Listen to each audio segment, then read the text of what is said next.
What's going on? Josh from Colossus Fitness, online fitness coach and personal trainer, and today I'm not going to waste any of your time. I'm going to teach you how to do the lying down dumbbell row. If you're looking for a fun and unique way to work your back relatively safely, this is going to be your exercise. The reason I love this exercise is you're keeping your back at that nice static hold so there's no swing. Obviously with swinging and arching the back is a big problem when you're doing back movements, so this is good because you can be really strict. Now without wasting any more time, let's get right into it.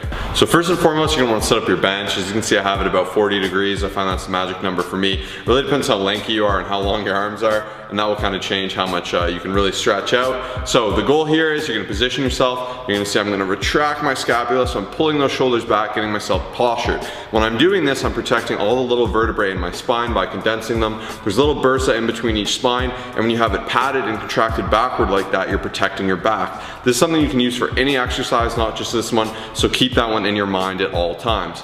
So next up, we're just going to grab the dumbbells. Now there's 3 different ways to perform this exercise. As you can see here, I'm rowing with the neutral grip, bring my elbows nice and high. And what that's going to do is really help me to work my rhomboids as well as my inner trap. It's just going to work that back thickness. Now you can see here, I'm doing with the underhand supinated grip, and I'm really going to be targeting my lower lats here. So you can really manipulate this exercise to work it how you want to. And then last but not least, you can see I'm doing with the pronated grip, nice and forward, and I'm doing this to get a little more rear delt, a little more upper back, upper trap, and that's how you can kind of manipulate this exercise to work different parts of the muscle. So a couple things you're going to want to keep in mind when doing this exercise. You can see I'm extending with slow contraction or slow eccentric movement on that way down. As you can see, I'm lengthening my back nice and tight. Now on the way up, I'm coming up as high as I can, squeezing more towards my stomach than anything else. If you're squeezing towards your chest, you might end up working the bicep.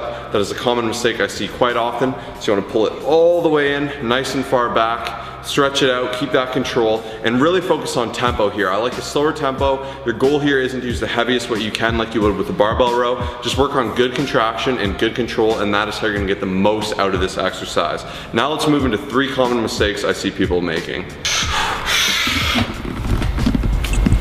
Oh, I didn't see you guys there. Make sure to click that first link in the description for a full form guide teaching you all of these exercises and how to do them properly. It's free and you don't want to miss out.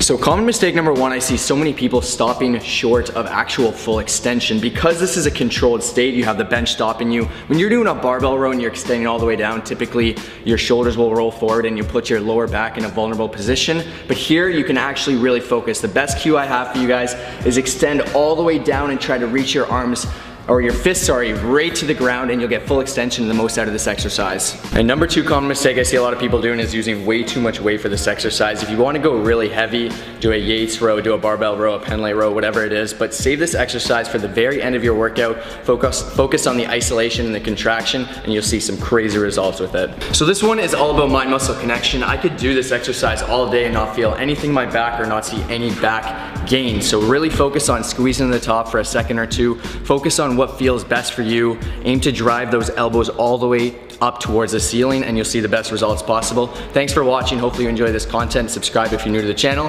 See you in the next video. Peace out.